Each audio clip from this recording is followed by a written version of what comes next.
amour, sa miséricorde. Hier, quand nous parlions des esprits de famille, nous avions vu que Lazare était mort. Et nous avons comparé cette mort de Lazare, Lazare dans le tombeau, à notre vie sans le baptême. Notre vie d'avant le baptême. C'est une vie de décomposition, une vie de pourriture. Et Jésus a dit, Lazare, sors. Et le mort sortit, nous dit la parole de Dieu, vivant. Quand nous recevons le baptême, nous avons la vie de Dieu en nous. Nous vivons pour Dieu. Nous ne sommes plus morts, mais vivants comme Lazare. Nous avons reçu les sacrements, baptisés dans l'Esprit Saint. Mais il y a une réalité. Quand Lazare est sorti du tombeau, vivant, Jésus va dire, déliez-le et laissez-le aller. Autrement, nous pouvons bien avoir la vie de Dieu en nous sans être libres. Quelles sont ces bandelettes qui nous entourent? Quels sont ces linges qui nous entourent? Quel est ce sujet qui voile notre visage et qui nous empêche de voir la gloire de Dieu? Nous ne pouvons pas, en tant que bergers, délier nos frères si nous-mêmes ne sommes pas déliés. Nous ne pouvons jamais leur apporter le bonheur, l'épanouissement, la conviction dans l'annonce de la parole de Dieu si nous-mêmes, bergers, nous n'avons pas fait l'expérience de la présence de la main de Dieu dans notre vie. Quels sont ces liens? Nous avons vu un aspect hier. J'ai cité plusieurs liens. Et hier, nous avions vu les esprits de famille, les liens de famille qui, je disais, pour ceux qui n'étaient pas là, sont un ensemble de maladies, de frustrations, de malédictions qui pèsent sur un peuple, sur une famille, sur une communauté. Et nous avions dit que les esprits de famille, leurs origines, ce sont les alliances et les pactes que nos aïeux, nos parents ont fait avec le démon. En faisant ces pactes, ils nous ont mis sous la domination du démon.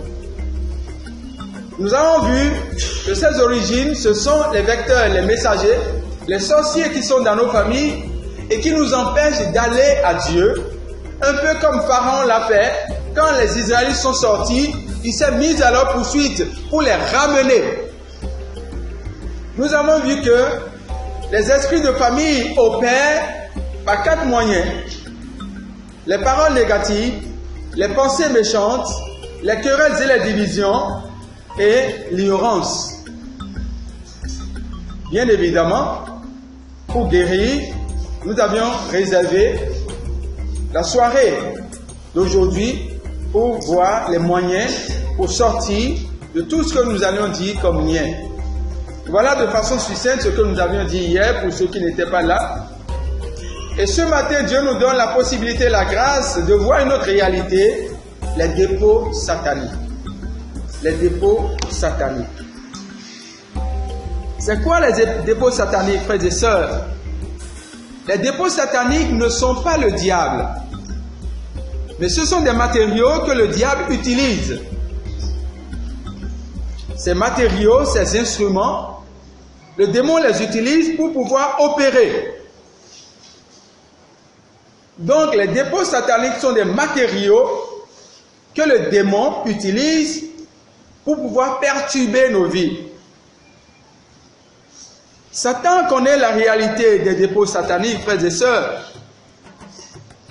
Les matériaux les liquides démoniaques. Comment Satan opère?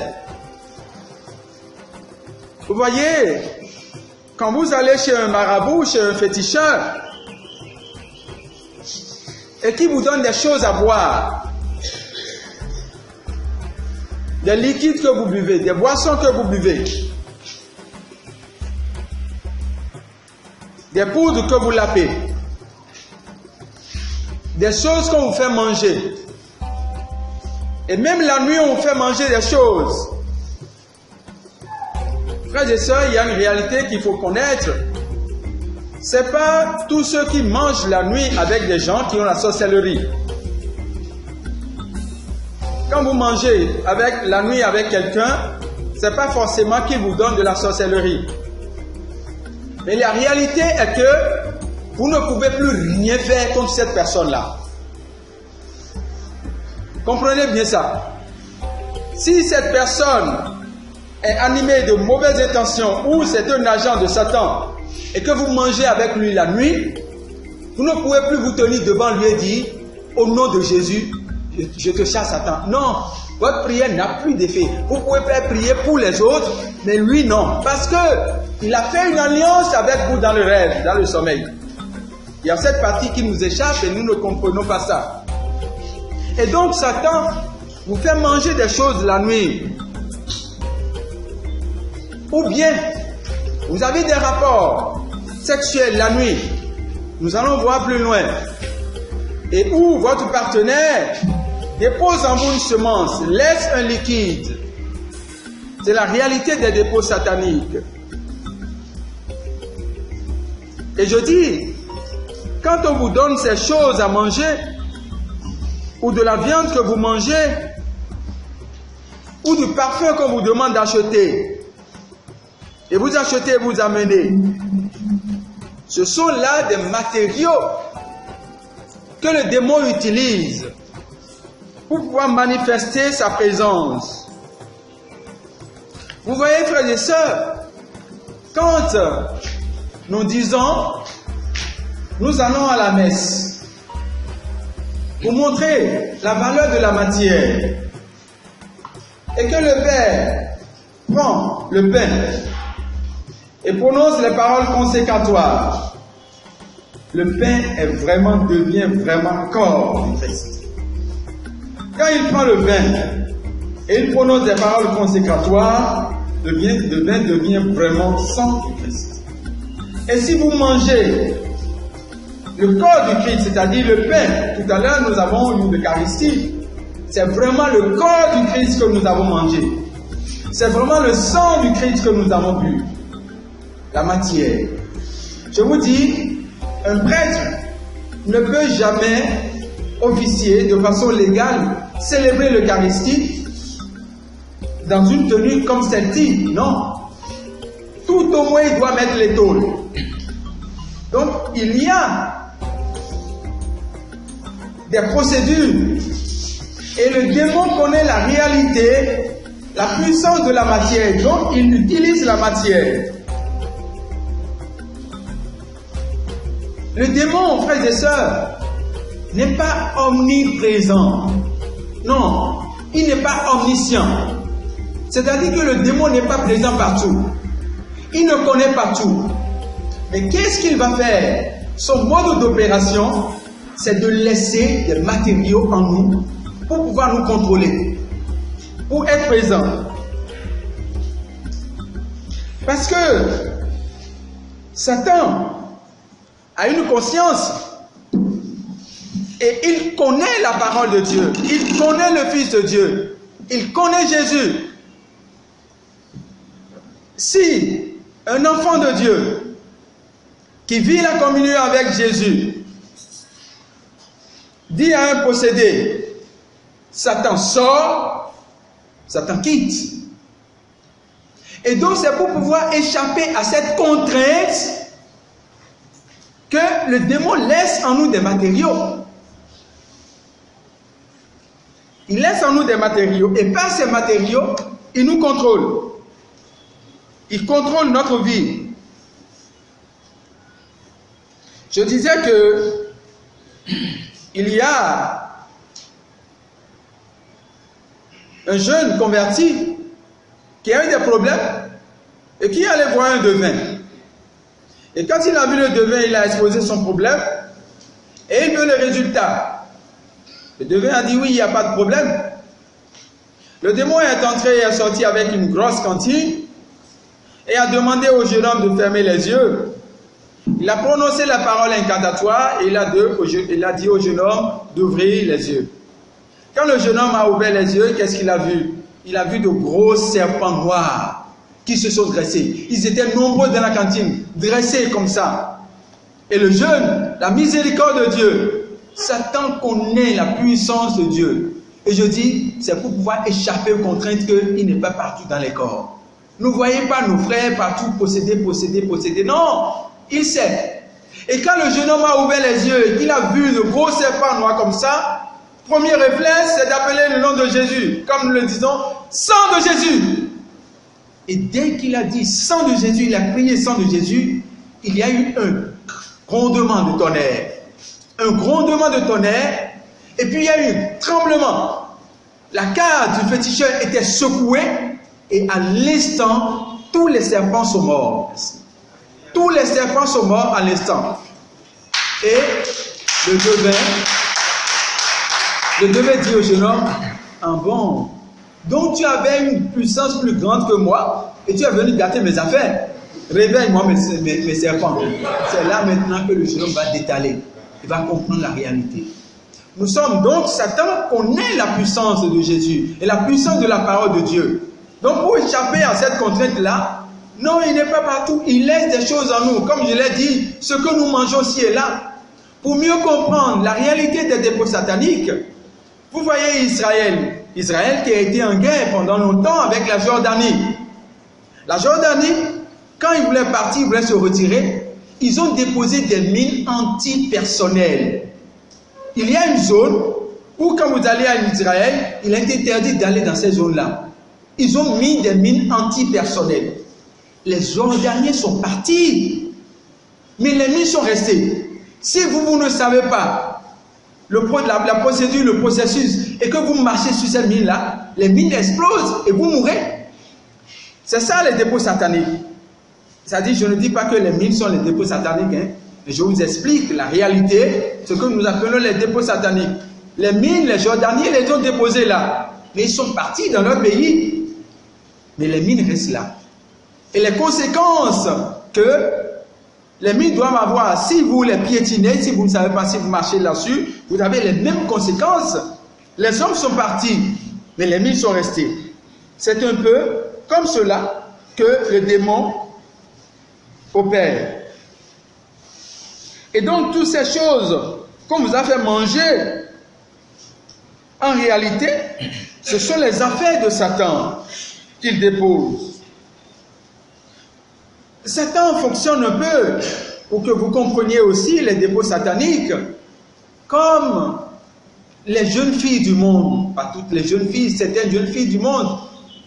Quand elles rencontrent un monsieur qui a les moyens, et que le monsieur leur fait la cour, et qu'elles connaissent la maison du monsieur, comment elles y vont? La première fois, elles vont partir avec une éponge. Si jamais ils passent la nuit là, ils laissent l'éponge. Prochainement, elles vont partir avec un pain. Ils vont déposer là. La troisième fois, c'est avec un petit sachet. Donc il y a plus. Ils vont déposer là. La quatrième fois, ainsi de suite. Et quand il y aura des difficultés entre l'homme et la fille, et que l'homme va dire maintenant, pars, rentre chez toi, la fille est partie. Mais le lendemain, elle va revenir, ou 3 jours après, elle va revenir, et le monsieur va dire, je t'ai déjà interdit de venir sinon. Je ne suis pas venu te voir. J'ai mes affaires, laisse-moi aller prendre mes affaires. C'est un peu comme ça, les dépôts sataniques. Elles vont rentrer, elles ne vont pas tout prendre. Et en réalité, c'est pas qu'elles sont venues chercher les affaires. Elles sont venues pour voir déjà s'il y a une remplaçante. C'est exactement comme ça que le démon fonctionne. Quand il laisse ses dépôts, il revient pour voir si la maison est habitée ou si la maison est libre. textuellement. Donc c'est ce que nous appelons les dépôts sataniques, la réalité des dépôts sataniques. Et donc le démon ne vous quitte pas complètement. La parole de Dieu l'a dit. Quand il quitte la vie d'une personne, il part, il est, et il revient pour voir. Si la maison n'est pas occupée, il va chercher 7 autres démons plus forts pour venir s'asseoir. Vous comprenez, frères et sœurs, que quand vous êtes dans votre salon et qu'un moustique vous pique, soit vous tuez le moustique, soit il s'en va. Quelques jours plus tard, vous avez le palu. Cela voudra dire que le moustique, en vous piquant, a eu le temps d'éjecter une substance en vous.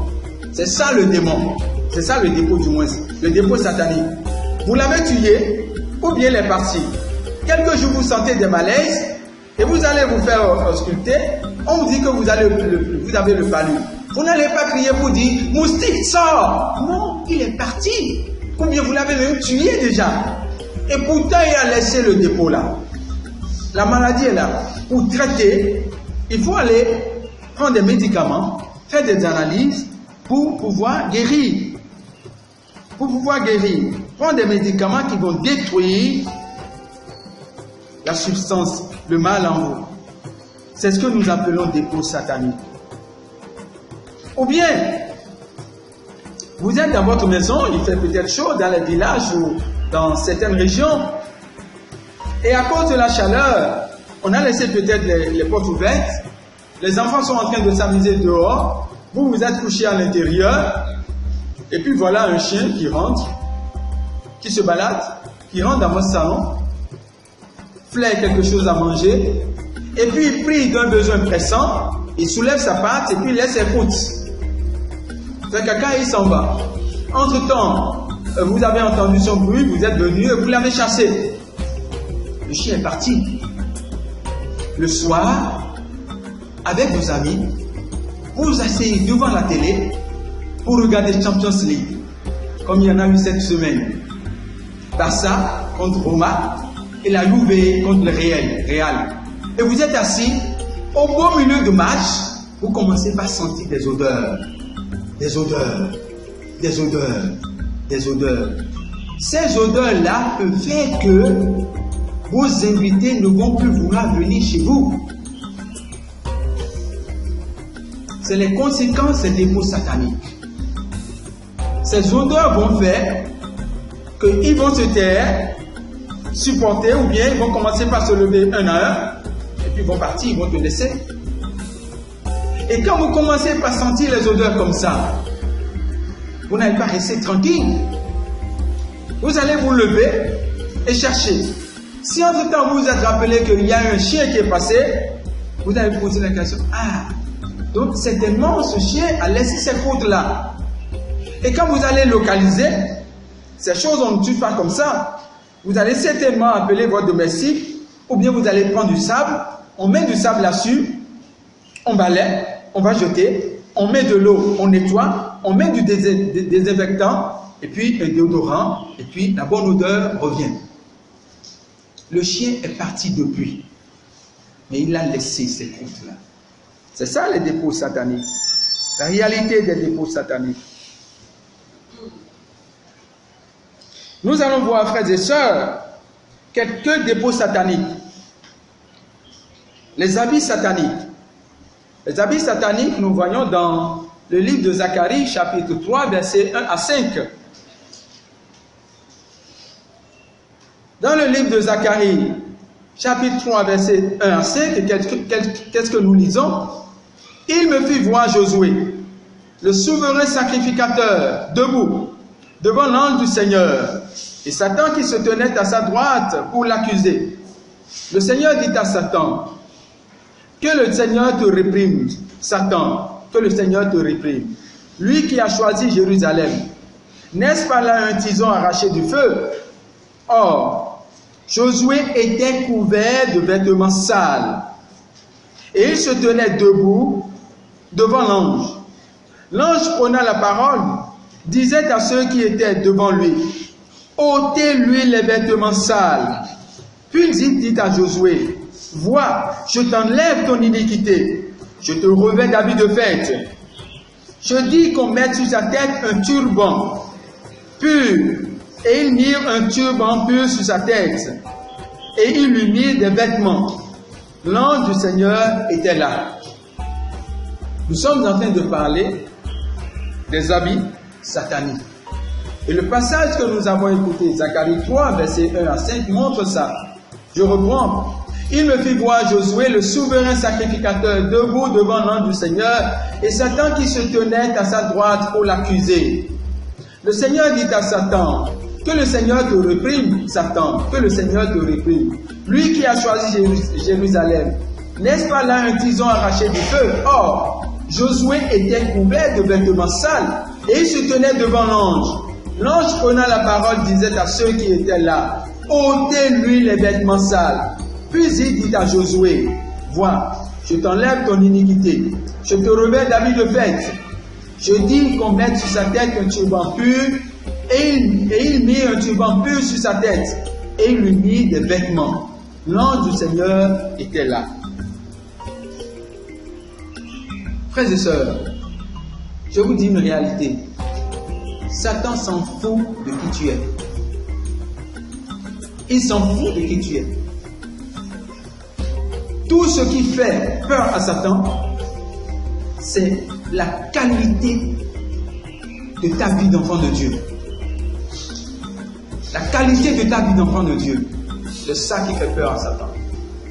Sinon que tu sois berger diocésain, que tu sois grand sacrificateur, mais Satan a tenté le Fils de Dieu. Il a tenté Jésus, il est allé voir Jésus, il n'a pas eu peur. Mais il a dit à Jésus, la plus petite tentation c'est ordonne à cette pierre de devenir du pain. Il est allé jusqu'à dire à Jésus, prosterne-toi et adore-moi. À Jésus. Satan sait bien qu'il est fils de Dieu. Et il va le voir pour dire, prosterne-toi et adore-moi. Alors, si Satan fait de ça, de Jésus, et pour nous, comprenons bien ça. On dit le grand sacrificateur dans l'Ancien Testament, le prêtre qui entre dans le Saint des Saints une fois par an, Satan était à sa droite. La droite, c'est la puissance. La droite, c'est l'autorité. Pourquoi il se tenait à sa droite? Pour l'affaiblir, pour l'affaiblir, pour l'affaiblir, pour l'affaiblir. Lui, il était devant le Seigneur pour sacrifier, et Satan était à côté de lui pour l'accuser. Et Dieu a envoyé l'ange. Mais Satan était là pour l'accuser. Pourquoi? Parce qu'il était vêtu d'habits sales. Il était vêtu d'habits sales. Et le Seigneur a dit quoi? A dit à l'ange, ôtez-lui le vêtement sale. Ôtez-lui le vêtement sale. Tant que dans le monde spirituel, le démon va nous faire porter d'habits sales, notre vie ne sera pas reluisante, frères et sœurs. Notre vie ne sera pas reluisante. La Bible dit que Dieu avait envoyé un ange pour délivrer Zacharie. Zacharie était lié. Il était lié par Satan qui influençait sa vie. Satan influençait la vie de Zacharie. Et le Seigneur envoie l'ange. Le Seigneur te réprime, Satan. Ôtez-lui ses vêtements sales. Et le démon est parti. Ôtez-lui ses vêtements sales. Frères et sœurs, ne nous amusons pas dans le monde spirituel. Chacun de nous porte des habits dans le monde spirituel. Chacun de nous porte des habits. Quand ce sont des habits de Dieu, c'est pour la gloire. C'est pour la bénédiction. C'est pour l'élévation. C'est pour la restauration. Si ce sont des habits de Dieu. Alors, vous, bergers, nous qui sommes là, quel est l'habit que nous portons?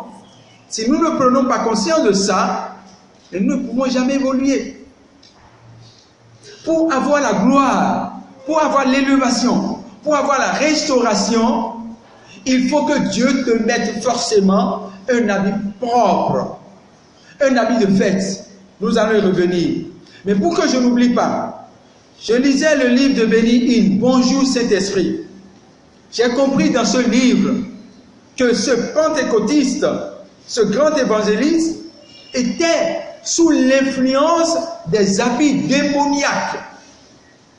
Et quand il raconte dans son livre, je ne sais pas si lui-même il a fait le rapport, quand j'ai lu dans son livre, il a fait un rêve. Et dans ce rêve, il s'est vu dans des habits sales, dans des habits déchirés. Et il était enchaîné. Il n'était pas seul, ils étaient nombreux. Ils étaient enchaînés. Et il a dit que dans le rêve, il voyait de petits êtres rabougris.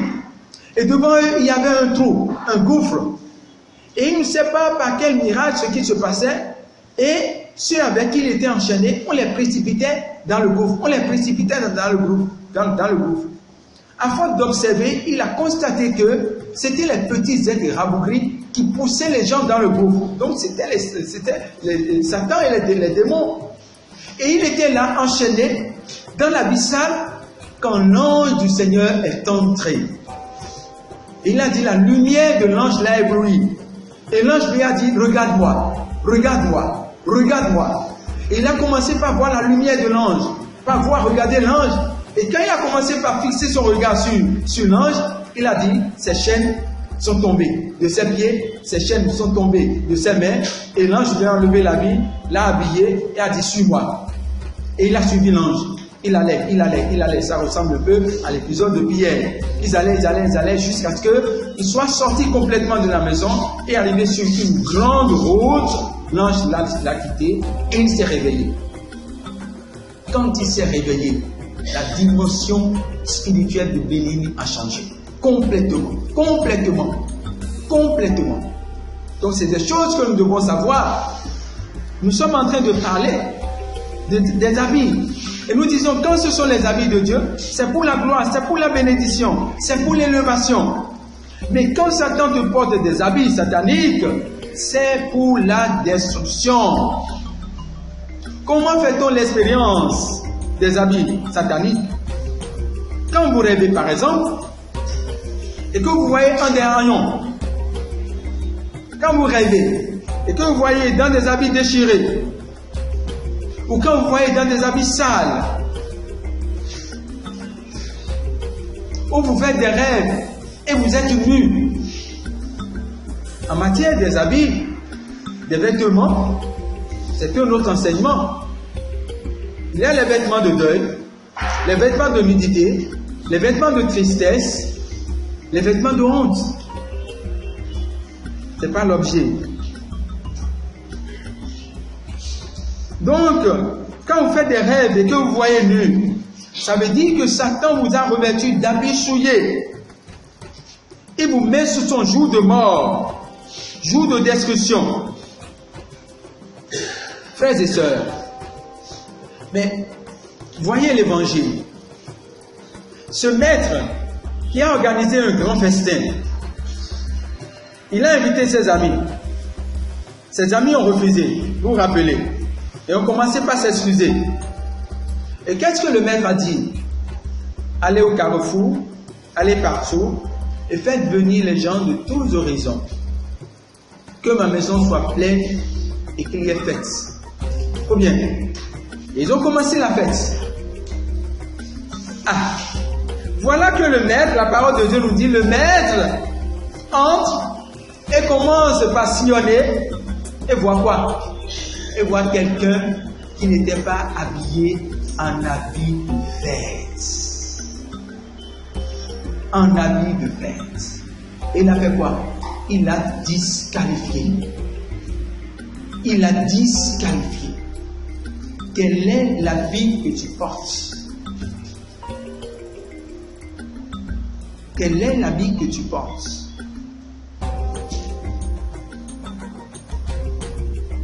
Qui t'a autorisé à rentrer comme cela? Ça veut dire qu'il y a des habits que nous devons porter pour entrer dans la gloire de Dieu.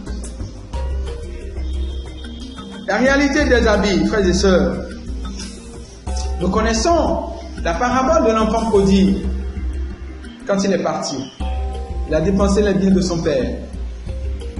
Et quand il est revenu, qu'est-ce que le père a dit? La première des choses, enlevez-lui ses habits et mettez-lui la robe. Mettez-lui une tunique. L'importance des habits. L'importance des habits. Parce que l'enfant prodigue était sous la malédiction. Les démons étaient attachés à lui. Mais quand il est revenu, le père a dit en premier lieu, enlevez-lui et mettez-lui de nouveaux habits. Dans le règne spirituel, comme je l'ai dit, nous portons tous des habits. Si c'est l'habit de Dieu, nous sommes qualifiés à la bénédiction. Et ce sont les habits de Satan, nous sommes qualifiés à la mort. Et même nous savons, quand nous rêvons, nous savons interpréter ces signes. Et que nous voyons un parent défunt, il y a longtemps, qui est habillé de vêtements blancs, de vêtements scintillants, il n'y a pas de doute. Quand on se réveille et qu'il est souriant, on dit certainement, il est entré dans la gloire. Mais quand on le voit habillé de rayons, triste, sur l'état d'ordure, on se dit, ah, il doit être en train de souffrir. Il faut qu'on lui demande des messes. Nous savons interpréter ceci. C'est la même chose, frères et sœurs. C'est la même chose. Donc, comme je le disais tout à l'heure, il y a plusieurs sortes d'habits. Et Satan localise les périodes. Puis il nous met ces habits-là. Réalité des habits. Quand vous voulez faire un mariage, vous portez quoi? Qu'est-ce que vous portez? Vous mettez une robe, vous mettez une veste, vous mettez des cravates. C'est la fête, non? Et c'est la fête. Mais écoutez même, ça c'est dans la réalité. Même dans la réalité, quand vous êtes triste, est-ce que vous vous habillez?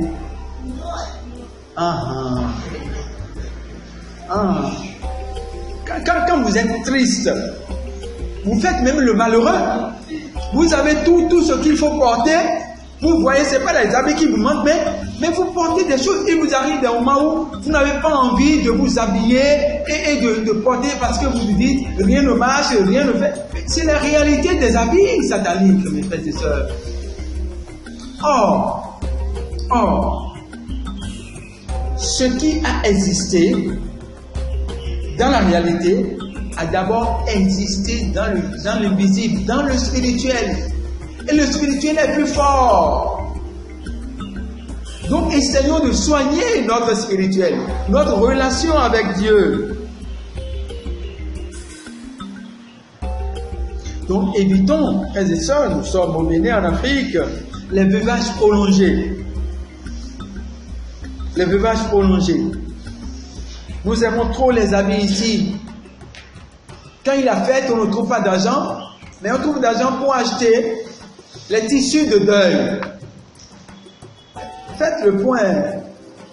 Les tissus de deuil que vous parquez dans votre armoire là, deuil appelle deuil, deuil appelle deuil. Tristesse appelle tristesse. Je dis ça, c'est un autre enseignement sur les vêtements. Donc voilà, de façon succincte, ce que nous pouvons dire des habits démoniaques. Nous avons autre dépôt, les liquides démoniaques, les parfums sataniques ou parfums de mort. Vous voyez, Satan utilise ces matériaux beaucoup plus pour séparer les fiancés qui sont en amitié, qui sont en train de cheminer, pour diviser les familles. Quand vous allez voir les devins qui vont faire des parfums, je ne l'ai pas fait, mais quand j'étais petit, je connais des amis, des camarades de classe qui l'ont fait. Ils vont chez les devins, on leur donne du parfum et ils passent le parfum. La jeune fille qui résiste, qui fait la maligne, ils arrivent le matin, ils saluent la jeune fille. C'est fini. C'est fini. Ces parfums fonctionnent un peu comme le gambada. fonctionne un peu comme le Gambada. Et nous allons voir, si nous avons le temps, les cadenas sataniques. Je ne donnerai pas la description de Gambada, mais quand c'est fait et qu'on a appelé le nom de la jeune fille, vous pouvez, la jeune fille peut être à Nati Tengu, elle va descendre à Cotonou pour vous chercher. Elle quitte Nati Tengu, elle descend à Cotonou pour vous chercher. Dans mon accompagnement, j'ai rencontré une dame comme ça, qui était en Angleterre. Quand elle est venue, un homme en uniforme, un homme en kaki, entendez, militaire, policier, gendarme, para, lui a fait la cour. Et elle a refusé. Elle est repartie en Angleterre. Elle m'a dit, arrivée en Angleterre, des mois après, elle ne peut pas supporter. Tellement elle était envahie par la pensée du monsieur. Elle a pris son avion. Elle est descendue au Bénin, à Cotonou. Entre-temps, le service a emporté le monsieur à Nati Tengu. Elle est entrée dans le car. Elle m'a dit, elle est allée voir le monsieur. Elle lui a dit, ce que tu m'as dit la dernière fois, j'ai refusé, je suis prêt.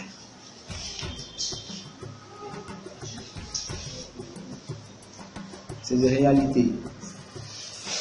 C'est des réalités. Les parfums démoniaques.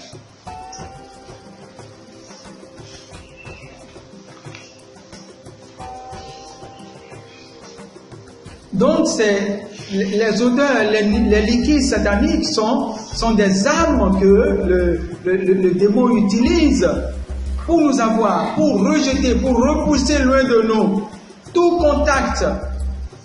Et là, quand vous rêvez et que vous voyez sur les WC du village, où on se met en position équilibrée, quand vous voyez dans ces WC-là, c'est qu'il y a une odeur satanique qui parle contre vous. Et que vous voyez sur des tas d'ordures, vous voyez les grosses mouches fluo là qui volent autour de vous. Il y en a même qui se posent sur vous. Vous rêvez, vous voyez même certains, vous voyez même caca sur votre poitrine, sur une partie de votre chose là. Ce sont les odeurs démoniaques. Et quand Satan met ça, c'est fini. C'est fini. Il y a l'odeur démoniaque. Les odeurs démoniaques, le Seigneur en a parlé dans la lettre aux Corinthiens. Dans la deuxième lettre aux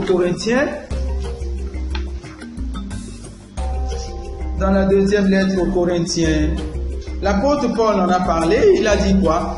Grâce soit à Dieu qui dans le Christ nous emmène sans cesse dans son triomphe et qui par nous répand en tout lieu le parfum de sa connaissance.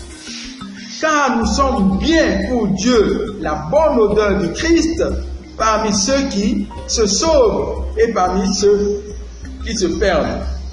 Pour les uns, une odeur qui de la mort conduit à la mort, pour les autres, une odeur qui de la vie conduit à la vie.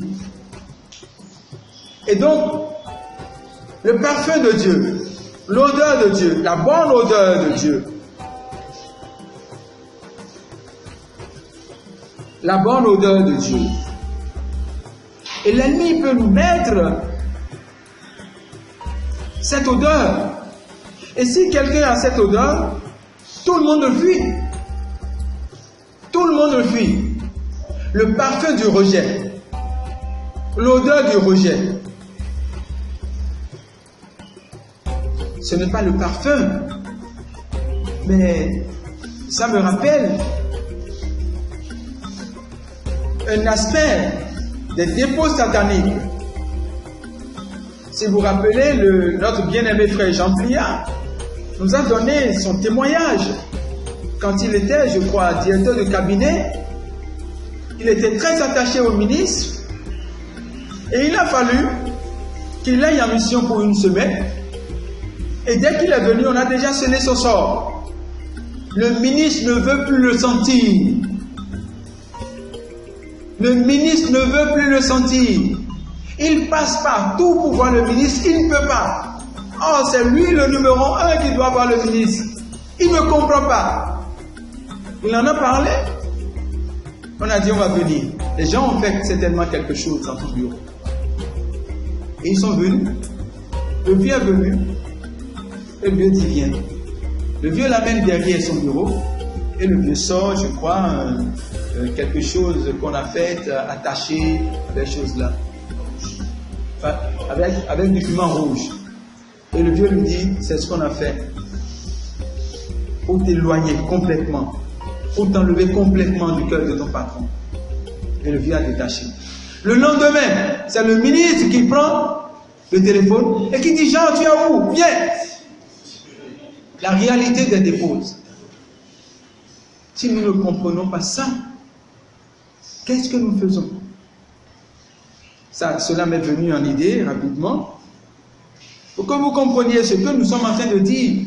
Si lui n'a pas eu la grâce d'avoir ce frère qui a avisé, et c'était fini pour lui.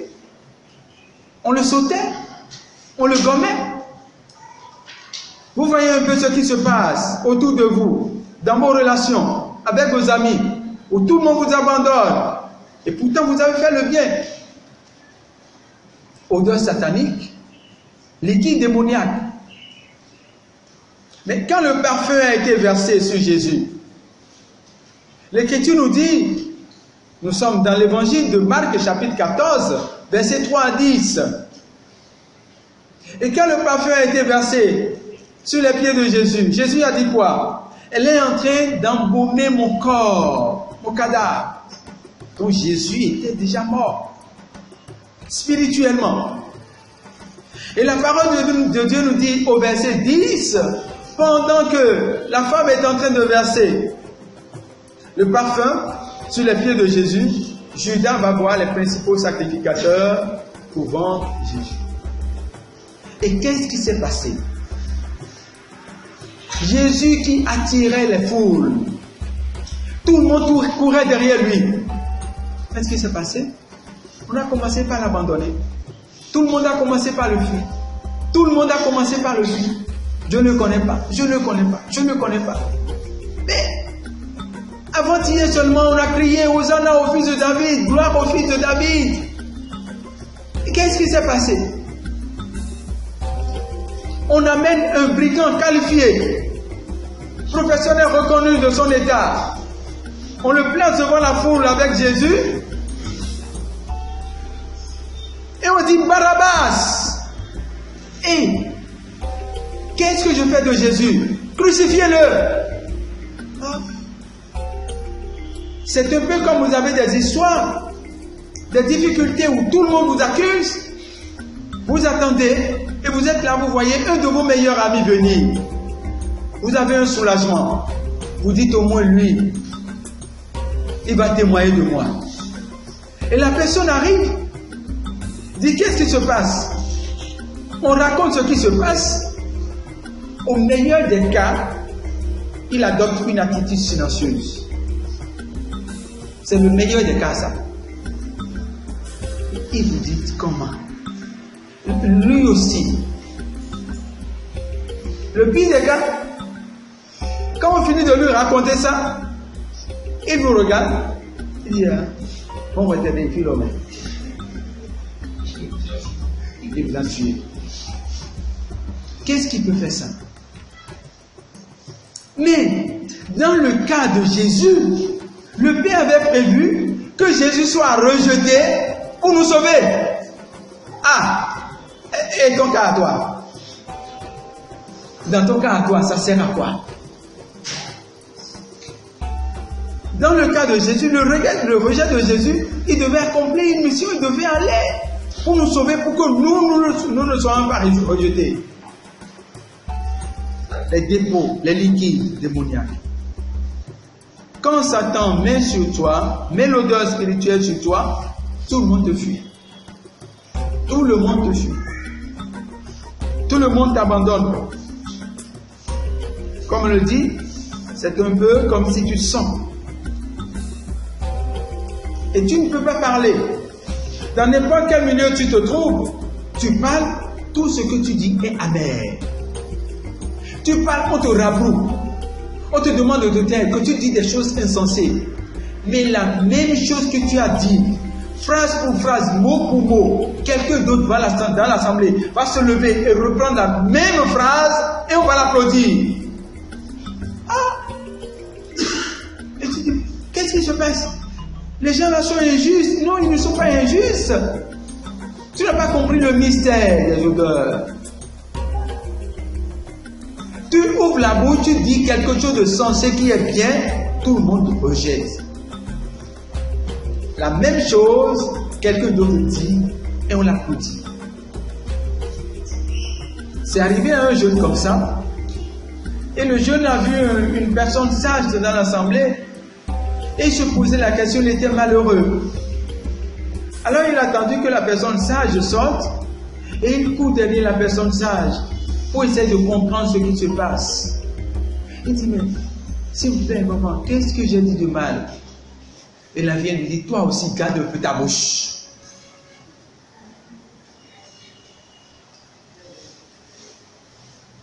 C'est la réalité. C'est ce qui nous arrive, frères et sœurs.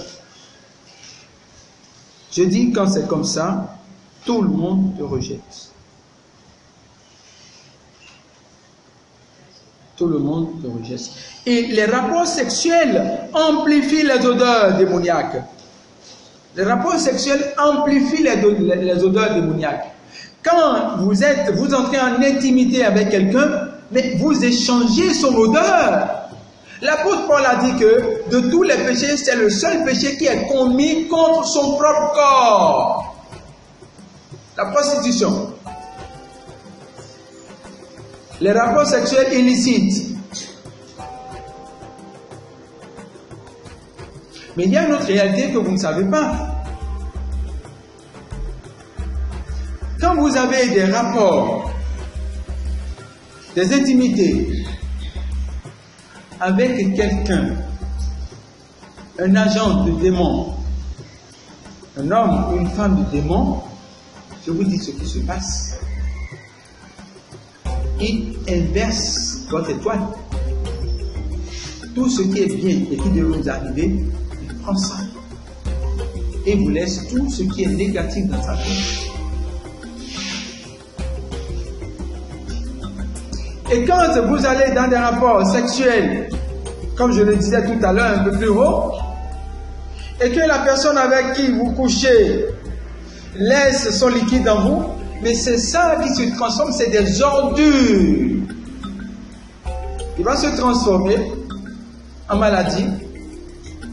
Je ne dis pas que toutes les maladies que je vais citer ici sont dues à ces rapports sexuels avec les agents démoniaques. Non, mais il en a. Les maladies que vous avez comme kyste, fibromyalgie, les pertes blanches et même certaines maladies gynécologiques sont dues à ces rapports sexuels que vous avez eus avec des gens qui sont sous l'emprise du démon. Après, vous allez chercher et vous n'allez pas trouver. Donc, nous sommes là dans le parfum, les parfums démoniaques, les liquides sataniques,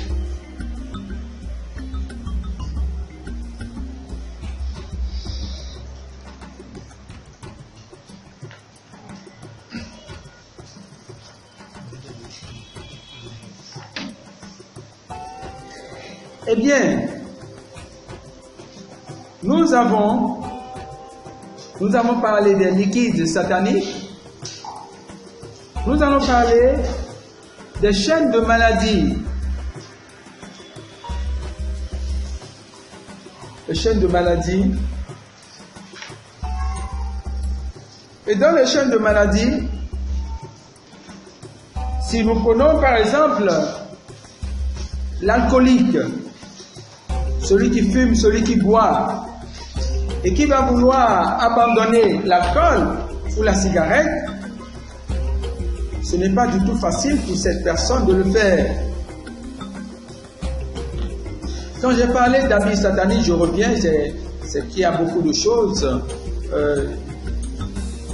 Le Seigneur nous porte aussi des habits. Le Seigneur nous porte aussi des habits. Nous avons vu l'enfant prodigue. Et quand nous allons dans le livre d'Exode, quand Aaron a été choisi, Dieu a demandé à Moïse de l'habiller. Et il a donné le modèle de vêtements que Aaron devait porter. Nous voyons ça dans Exode, chapitre 28, versets 2 à 3, que Ben Sirach le sage a repris dans son 44e chapitre, verset 6 ou 1. C'est extraordinaire ce passage-là. Il éleva Aaron, un saint semblable à Moïse, son frère, de la tribu de Lévi. Il l'installa par un décret éternel et lui concéda le sacerdoce du peuple. Écoutez bien, il le fit heureux dans son apparat. Il le couvrit d'un vêtement glorieux. Il le revêtit d'une gloire parfaite et le para de riches ornements, caleçon, manteau et éphod. Il lui donna pour entourer son vêtement des grenades et des clochettes d'or, nombreuses tout autour, qui tintaient à chacun de ses pas, se faisant entendre dans le temple comme un mémorial pour les enfants de son peuple. Et un vêtement sacré d'or, de pourpre violette et d'écarlate, ouvrage d'un damasseur, le pectoral du jugement, le rein, le tumen, le cramoisi retors, ouvrage d'artisan, des pierres précieuses gravées en forme de sceau dans une monture d'or, ouvrage de joaillier, pour faire un mémorial, une inscription gravée selon le nombre des tribus d'Israël, et un diadème d'or par-dessus le turban, portant gravé l'inscription, etc., etc. Pour montrer que Dieu habille ses enfants. Que Dieu habille ses enfants. Et quand on parle du mystère des habits, j'ai donné, ou je fais la comparaison souvent avec les enguetors. Les enguetors. Ce qui fait la puissance des enguetors, ce n'est pas l'homme. C'est la case. C'est pas l'homme. C'est la case qui fait sa puissance. Ce qui fait la puissance du Yégoubou des revenants, ce n'est pas l'homme, c'est l'habit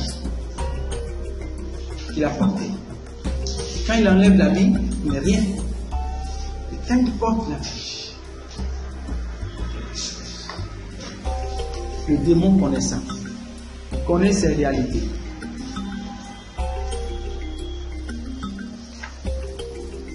J'ai parlé des habits, je parlais des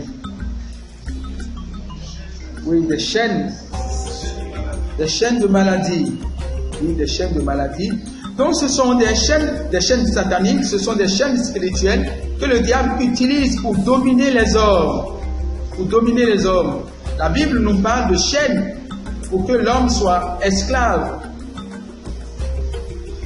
Donc Satan utilise des chaînes pour nous rendre esclaves du péché, de la maladie, de la pauvreté, des mauvaises habitudes.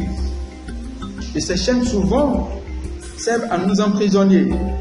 Et je disais à un fumeur qui veut arrêter la cigarette a du mal. Il est lié par la chaîne de la cigarette. Il est lié par la chaîne de l'alcool. Nous allons voir ça quand je parle de chaîne de maladie, nous allons voir dans le psaume 105, versets 17 à 18. Nous voyons que Joseph était un homme bon. Et Joseph était enchaîné. C'est ce qui a été à la base de tous ces problèmes. Dans le psaume 107, verset 10, on nous parle des chaînes de misère. Des chaînes de misère. Et vous voyez comment des familles entières peuvent être enchaînées dans la misère. Et toute une famille peut ne pas réussir. Nous avons parlé un peu hier quand nous abordions les esprits de famille. Donc toute une famille peut ne pas réussir malgré leur effort et leur volonté. Pourtant, ils sont passés par des délivrances. Mais vous savez que le démon est un esprit. D'accord? Mais comment se fait-il que quand il possède les gens et qu'on prie, qu'on fait une prière de délivrance, les gens commencent par vomir des tessons, des aiguilles, des herbes, du sable? Le démon a déposé des dépôts. Il a laissé des choses. Et après la prière, vous voyez ces gens qui commencent par vomir. Il y a un prédicateur qui, en parlant des dépôts sataniques, a dit que un 1er janvier,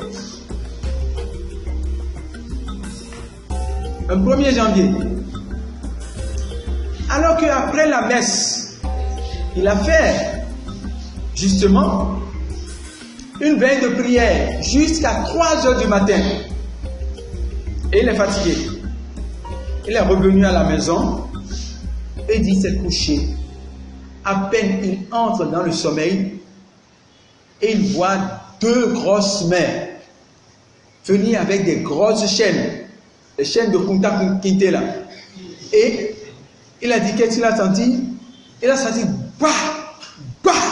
Ces 2 pieds ont été cadenassés en même temps. Et le bout de la chaîne tenait un piquet et le piquet a été enfoncé dans la terre.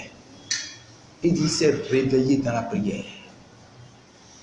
Il est entré dans une prière violence. C'était sa délivrance. Mais vous, quand vous faites des rêves comme ça, vous vous levez, vous restez sur le lit, vous dites qu'est-ce que ça peut bien être maintenant? De toutes les façons, Jésus, tu es vainqueur, tu es plus grand que tout. Et c'est fini ce que toi tu dis. Ah. Et tu penses que Jésus qui est mort sur la croix, lui, il riait en mourant sur la croix. Il dit, il est entré 1er janvier. Et il n'a même pas bu. Après la messe, il est resté avec la communauté pour prier jusqu'à 3 heures. Qui lui a même dit de rentrer à 3 heures? L'autre est resté là-bas jusqu'à... Il était resté là, ça n'allait pas venir. La grâce de Dieu. La grâce de Dieu.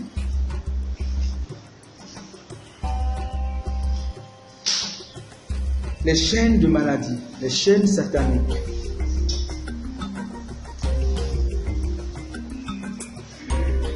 Vous voyez quand l'épisode de Luc, chapitre 13, versets 11 à 14, il y avait cette femme qui souffrait, qui était malade depuis 18 ans. C'est ça une chaîne de maladie. Et on n'a pas pu la libérer. Et quand Jésus est venu, qu'est-ce que Jésus a dit? Jésus a dit, mais cette fille-là aussi, elle est fille d'Abraham. Il a dit, lève-toi. Jésus a brisé le joug de maladie qui pesait sur cette femme. Il a la révélation. C'était un dépôt. La femme était courbée.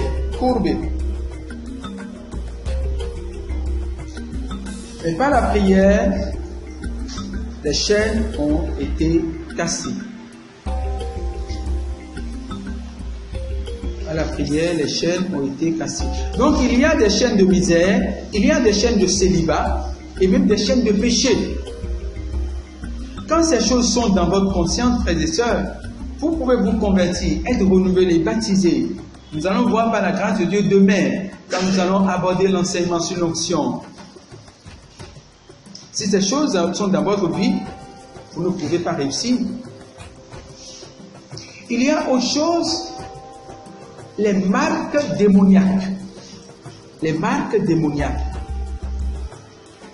sataniques sont des marques. Et ça, c'est quoi? C'est là maintenant des tatouages, des scarifications, des incisions. Ce sont des marques que le démon place physiquement sur vous. Et cela, la parole de Dieu en a parlé dans le livre de l'Apocalypse. Je ne me rappelle plus. dans le livre de l'Apocalypse, chapitre 13, versets 15 à 18, l'image de la bête, la marque de la bête. Donc il y a des signes visibles. Je parlais de scarification, de tatouage, des incisions, les balafres. Les balafres. J'ai déjà dit un peu au début en montrant comment le démon dépose les dépôts en nous. J'ai parlé de tout ce qu'on fait manger. Quand on est petit, les cérémonies qu'on fait, les scarifications par ici, à la tête, au front, à la poitrine, dans le dos, partout, dans les pieds, partout. Et on met des poudres noires dedans. Et après, quand on finit, on va préparer des poulets avec les mêmes poudres. On fait la pâte rouge et on mange. Et on est heureux, on mange. J'ai rencontré une dame que j'ai accompagnée qui était complètement abîmée. Et quand nous avons fait la réalité, qu'est-ce qui s'est passé? Elle m'a dit oui. C'est maintenant qu'elle voit. Et depuis qu'elle a suivi l'enseignement, et ça, c'était pas encore les dépôts sataniques, c'est les enseignements sur les autels que j'ai fait. Et depuis qu'elle a suivi, elle m'a appelé, m'a dit, les choses ont changé. J'ai trouvé un emploi, alors que tout était bloqué depuis près de 10 ans. On m'a appelé, je suis en train de travailler. Je l'ai perdu de vue un peu. Mais elle m'a dit que elle n'a pas fait de scarification. Mais le démon est malin, il est subtil. Elle me dit, elle n'a pas fait de scarification, elle a refusé tout ça. Mais qu'elle éprouve du plaisir quand on finit tout et quand on amène que c'est elle qui prépare. Et qu'elle a de la joie à préparer. Donc quand c'est ça, c'est elle qui prépare, qui fait tout, la pâte rouge, le poulet, tout et tout, et elle partage. Et elle me mange. Je dis, mais déjà tu es tante, tu es déjà tante. C'est toi qui prépares, c'est toi qui distribues. Or, elle n'a pas reçu de scarification. Donc le malin est très subtil. Il y a, parlant de scarification, nous sommes en train de parler des marques démoniaques. Il y a un grand prédicateur qui dit que sa maman l'avait greffé partout quand il était petit. Quand il était petit, on lui a mis des scarifications partout. Et quand il a rencontré le Seigneur, il a compris. Il dit, il a pris un temps de prière de 6h à 18h. Ce soir, nous allons voir les moyens. Quand on vous parle de prière, on a déjà dépassé, on a fini avec 1 heure de temps de prière le matin. Si vous êtes encore là, vous êtes en retard. Aujourd'hui, là, si vous êtes encore à 1 heure de prière le matin, vous êtes en retard. Le minimum, c'est 1h30. On aura le temps de revenir là-dessus. Mais le monde évolue. Mais vous avez grandi. 15 minutes de prière, 20 minutes de prière, 30 minutes de prière. Ça veut dire quoi? Berger. Ça veut dire quoi, berger? Et tu veux accompagner qui? Avec 30 minutes de prière. Mais vit sa vie de prière. Je dis, quand il a compris, suivez bien, de 6h à 18h. Et il dit, à 18h, les endroits où il a reçu la marque des lampes partout sur son corps, la fumée, des fumées noires ont commencé à sortir de son corps. Partout il y avait des endroits, des trous de scarification là, des fumées noires sortaient, des fumées noires sortaient, des fumées sortaient de 6h à 18h. Voyez ce temps de prière avant que la libération soit déclenchée. Et vous, on vous demande de faire 2 heures d'adoration et vous dormez. Vous comprenez ça? Les marques que nous avons, c'est pas amusant, frères et sœurs. Donc, je dis, le démon dépose sur nous des marques. Il y a aussi les signes ethniques. Nous sommes en train de parler des marques. Il y a aussi ce qu'on appelle les codes barres. C'est les codes barres, non? Oui, les codes barres. Donc, quand vous allez dans les supermarchés, d'accord, et que vous prenez les articles, si vous ne payez pas, vous ne pouvez pas sortir. Les supermarchés disent de nous, donc c'est les marques. Si vous prenez un article et que vous ne payez pas, Dès que vous arrivez à la sortie, l'alarme se déclenche. Donc ce sont des balles. C'est un peu comme ça que le démon fonctionne. Il y a un prêtre exorciste qui raconte que il a pris un avion et il voyageait avec les maçons. Et puis, de loin dans l'autre rangée, il voyait des gens qui lui faisaient des mains, des signes, et il ne réagit pas. Et alors les gens se sont levés. Il dit là où il était, il y avait 2 sièges vides. Et lui, il était au milieu. Et donc, de part et d'autre, c'était vide. Et 2 sont venus s'asseoir. Il nous dit, mais écoute mon gars, pourquoi tu fais le malin? Nous on te voit, on te salue et puis tu fais le malin. Je ne fais pas le malin. Et puis tu es des nôtres. Pourquoi tu fais comme si tu ne nous connais pas? Et de quoi vous parlez? Tu ne nous connais pas. Finalement, tu ne nous connais pas. Tu ne nous connais pas. Et tu es avec nous. Tu as notre marque avec toi. Votre marque. Et moi, je suis prêtre. Oh, tu es prêtre? D'accord, je suis prêtre. Mais tu as ta marque. Bon, ok, on va se voir. Comme tu ne veux pas nous reconnaître, on se verra. Et ils sont partis. Ils ont regagné leur place. Et le prêtre se pose la question de savoir, tu es des nôtres, tu as notre marque avec toi. Qu'est-ce que ça veut dire? Et le Seigneur lui dit, mais attends, regarde bien ton pied. Et regarde le pied. Le Seigneur dit, regarde tes chaussettes. Et regarde tes chaussettes. Il dit, mais c'est quoi? Le Seigneur lui dit, regarde le signe qu'il y a sur tes chaussettes. C'était ça la marque. Les chaussettes ont porté la marque satanique. C'était tout. C'est ça qui a fait que les gens... Donc c'est ça le dépôt. Donc les autres l'ont reconnu. Pas ce signe-là. Et le prêtre a dit, même en même temps dans l'avion, il a enlevé les chaussettes. Dès que l'avion a atterri là, première poubelle. Donc les marques sataniques. Les signes sataniques. Et les signes sataniques, nous avons parlé de la bête tout à l'heure. Le Seigneur aussi marque ses enfants. Le Seigneur marque ses enfants. Nous avons le sang de l'agneau, d'accord? Quand les Israéliens devaient sortir de la servitude du Pharaon, il y a eu le signe du sang de l'agneau. Et le grand signe, c'est le signe de croix. Jésus qui a versé son sang sur nous. Et quand vous voyez aussi dans l'Apocalypse, le Seigneur marque ses enfants de ces signes. Si nous prenons le livre d'Ézéchiel, chapitre 9, verset 4, nous voyons le Seigneur dit, passe au milieu de la ville, au milieu de Jérusalem, et fait une marque sur le front des hommes qui soupirent et qui gémissent à cause de toutes les abominations. Et dans la lettre aux Corinthiens, chapitre 2, verset 1 et 21, nous lisons, et celui qui nous a affermis avec foi en Christ, et qui nous a oint, c'est Dieu, lequel nous a aussi marqué d'un sceau et a mis dans nos cœurs les arts de l'esprit. Les arts de l'esprit. Donc le Seigneur marque aussi ses enfants. Premier Corinthiens chapitre 2 et...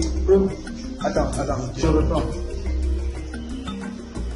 2 Corinthiens, deuxième lettre de l'apôtre Paul aux Corinthiens, chapitre 1, verset 21. Et celui qui nous a affermis avec foi en Christ et qui nous a oint, c'est Dieu, lequel nous a aussi marqué d'un sceau et a mis dans nos cœurs les arts du Saint-Esprit, de l'Esprit. Donc 2 Corinthiens 1, verset 21. Il y a aussi les aliments. Les aliments aussi peuvent être des dépôts sataniques. Les aliments envoûtés. Les aliments envoûtés. Donc, quand Dieu veut accomplir une chose dans la vie d'une personne, Dieu marque aussi cette personne. Dieu marque aussi cette personne. Donc je ne citerai plus Exode 12, verset 12, Exode chapitre 12, verset 12 à 13. Là, c'est cette nuit-là, Dieu, je passerai dans le pays d'Égypte et je frapperai tous les premiers-nés du pays d'Égypte, depuis les hommes jusqu'aux animaux, et j'exercerai des jugements contre tous les dieux de l'Égypte. Je suis le Seigneur. Le sang vous servira de signe sur les maisons où vous serez. Je verrai le sang et je passerai par-dessus, et il n'y aura point de plaie qui vous détruise quand je frapperai le pays d'Égypte. Donc chacun de nous a des marques. Et nous lisons dans Apocalypse 13, 15 à 18, or, non, on lui donna même d'animer l'image de la bête, pour la faire parler et de faire en sorte que fussent mis à mort tous ceux qui n'adoreraient pas la bête, l'image de la bête. Par ses manœuvres, tous, petits et grands, riches ou pauvres, libres et esclaves, se feront marquer sur la main droite ou sur le front, et nul ne pourra rien acheter ni vendre s'il n'est marqué au nom de la bête ou du chiffre de son nom. C'est ici qu'il faut de la finesse, que l'homme doué d'esprit calcule le chiffre de la bête. C'est un chiffre d'homme. Son chiffre, c'est 6, 6, 6. Donc 666. Il y a des marques. Nous avons eu la grâce avec les frères de Bakita, doivent bien connaître ça. Quand leur curé était là, le père Sani était là, il a fait une catéchèse et il a développé complètement le livre de l'Apocalypse avec eux. Quand j'ai appris ça, j'allais tous les mardis m'asseoir et écouter, me former pour connaître ce que vraiment ça veut dire, ce qu'on veut dire là. Donc il y a des marques. Et comme je l'ai dit, quand Satan met ses marques sur nous, c'est pour nous tuer, pour vous tuer.